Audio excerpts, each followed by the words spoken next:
आप सबके भोलू शर्मा की तरफ से नमस्ते प्रणाम। हम आप सबके लिए गीत भेजत तनी जना के नाम बा बाई बाबू के बंटवारा। आई गीत के सुनल जाओ और उम्मीद बा कि आप सबके गीत पसंद भी आई। तो हमारे चैनल भोलू शर्मा ऑफिशियल के आप सब सब्सक्राइब करब, लाइक करब एंड बेल आइकन के बटन के दबाइब। तो आई गीत के सुनल जाओ।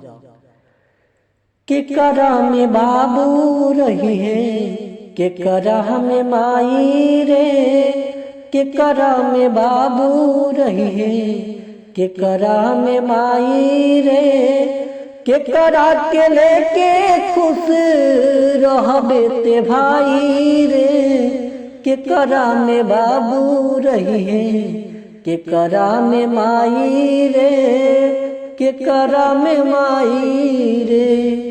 बड़ बेटा बाप के होला, छोट बेटा माई के, यह जानल चाहतनी दुनिया से सच्चाई के।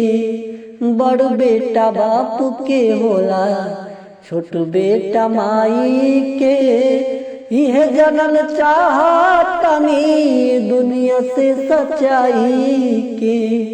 मझिला के काहे लोग, मझिला के काहे देला लोग ठुकराई रे, के करा में बाबू रही है, के करा में माई रे, के करा में माई रे।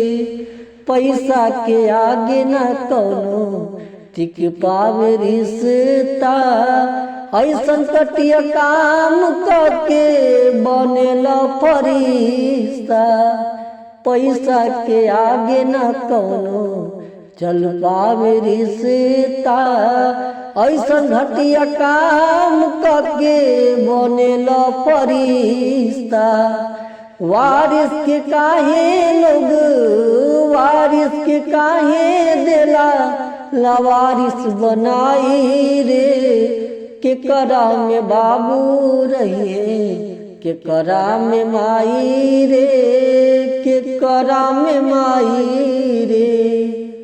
एक फूलवारी के हमनी तीन जान फूल रे, काहे बटवारा टके करतर भूल रे।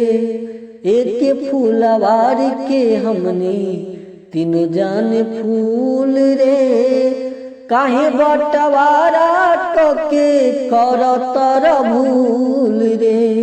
भोलू शर्मा के, भोलू शर्मा के लागे कर्जा फट जाई रे, के करा में बाबू रही है, के करा में माई रे, के करा के लेके खुश रहबे ते भाई रे, के करा में बाबू रही है, के करा में माई रे, के करा में माई रे। थैंक यू और उम्मीद बाकी आप सबके पसंद आई गीत। और हमारे चैनल भोलू शर्मा ऑफिशियल के आप सब सब्सक्राइब करब, लाइक करब और बेल आइकन के बटन के दबाइब। Thank you.